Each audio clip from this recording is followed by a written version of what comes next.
mago matimore Nairobi kanyo koro mogi jang waranga ni matimore county mara Uasin Gishu.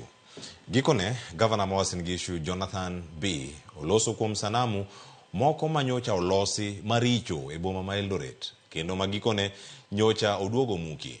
Gavana B okwayo ng'uono e wi okang' mar loso sanamu ma ok omoro jopiny.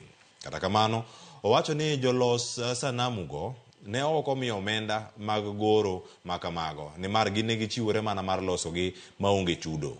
Gavana B owuon owacho ni ne en owuon ne ok omor gi kit sanamu mane ochorgo kendo mano mar nyiso kido mag jong'wech kaka Faith Kipyegon kod mamoko, kido ma kata kamano bende ne opogore mabor gi jogo mane onego bed ni loso sanamu kata jogo mane onego bed ni loso sanamu magi.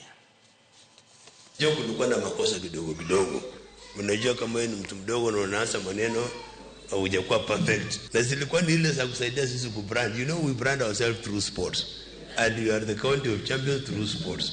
Sasa sura ya Kipyegon ya Faith ilionekana kama nyanga wengine, alafu sura ya Kipchoge upele kwa kanisa na watu ya Eldoret. Isi hata niambie television haikuwa ni makosa yetu, ni wahisani walijitokeza wakafanya hivi.